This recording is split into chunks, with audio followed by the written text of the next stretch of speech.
Paramount Plus had an investor event, I believe, on Thursday or Wednesday of this past week, and they brought up some really big stuff that we were kind of like anticipating. There was also some other stuff that were kind of like, There's a live action Fairly Odd Parents on the way. There's a live action Dora the Explorer that's on the way. One thing I am kind of excited for is we're getting a Beavis and Butthead sequel movie to Beavis and Butthead Do America. I think that's great.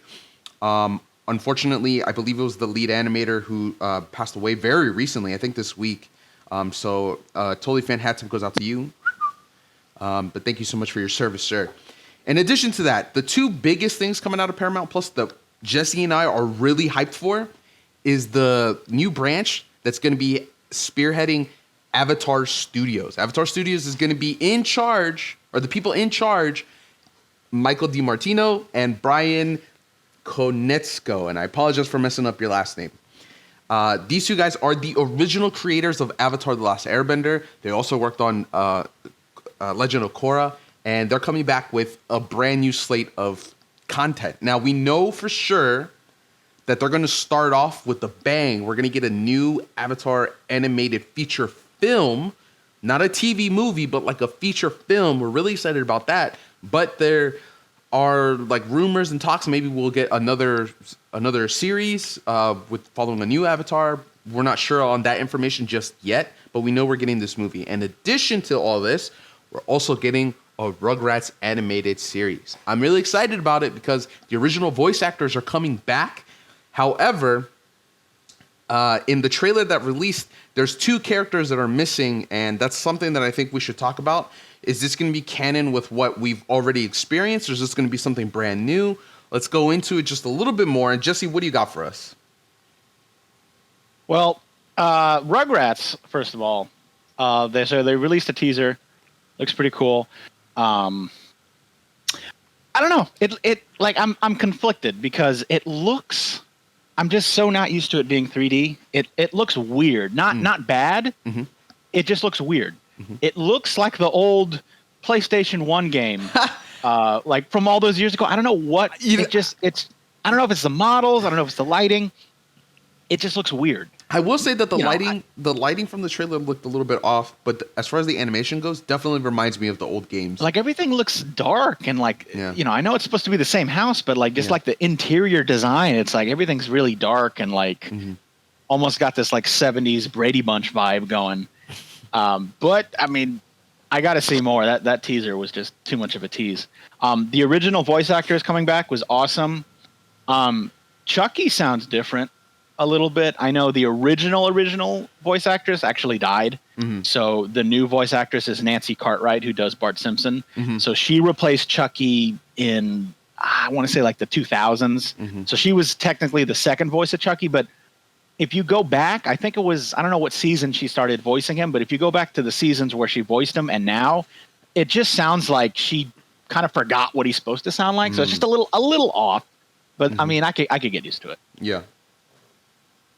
Well, it sounds like then from like a animator's point of view, you're kind of a little bit iffy about it. And I understand what you're saying just because, I feel like there's not enough lighting going on. It almost feels, I don't know how to describe it. It's like it looks like a video game. Yeah. This looks like a cutscene off of a video game. Yeah, it does. A very good video game, like an updated video game, but like, it doesn't quite look like there's just something about it that just doesn't pop as much as 2D does. Yeah. And I mean, I understand why they wouldn't want it 2D, but I mean, it's like the colors too. It's like the colors aren't popping. It's just something about it. Yeah. Nudging me the wrong way. Look, guys, it's on YouTube, so definitely feel free to watch it for yourselves. But I'm excited. Now, as I mentioned, there's two characters missing. We're missing Dill, Tommy's little brother, and then Chucky's sister. I forgot her name. But that's Kimmy. Kimmy, that's right. They don't exist in this version. Well, that's the thing. Like, why aren't they? They're non-canon.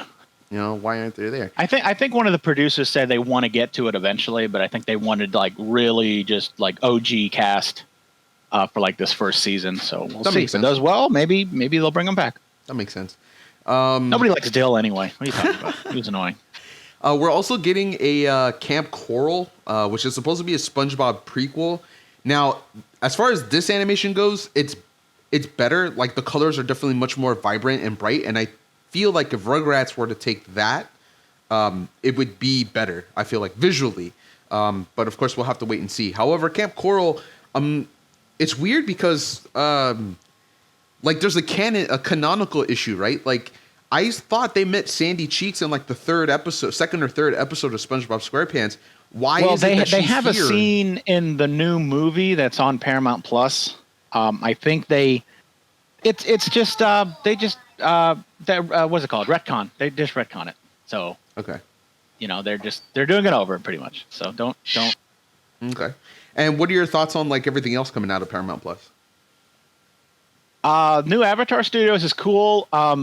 We definitely need more information on that, just because we don't know exactly what's happening. We know they're forming a studio with the original creators. Mm-hmm. We don't know, is it a movie? Is it a new show? Are they continuing the Last Airbender series? Are they continuing Korra? Are they doing something completely new? I mean, what are they doing? We don't know. So Yeah. we just got to wait and find out. Now, I do know that as far as Avatar goes, supposedly M. Night Shyamalan wanted to return to book 2. Oh, God. After he worked on a really big project that at the time he kept hush hush, which we later discovered was the, I think it was Mr. Glass. It was the Unbreakable and Split trilogy, the third movie. That we found out later that was the big project. So after that, supposedly he was going to get started on book 2. But I think with this information in the new Avatar Studios, I think that's like kaput. I don't think we're going to expect that movie, which thank God. But yeah, so Beavis and Butthead is coming out. I'm really excited about that. I really enjoyed the show back then when I was younger, and I appreciate the comedy at the time. I don't know if it's a show that can still work today, but Heck yeah, it could still work. It's Beavis and Butthead. yeah, I know, but like about? this, all these things going on with like cancel culture and everyone being too sensitive about jokes. They're safe. They're immune. Beavis and Butthead are immune from cancel culture. I don't know. We'll see. But I'm excited for it because I really liked it. But I think the biggest thing is Avatar Studios for sure. I'm really passionate about the martial arts, and I love how close they worked with martial artists for consultation for the show and the movements and everything. And I think it was really good. So I'm really excited. Now, Paramount Plus will officially launch, I believe, next Thursday or this coming Thursday. But you can technically get it now as, CBS All Access. So make sure you guys are in tune for that.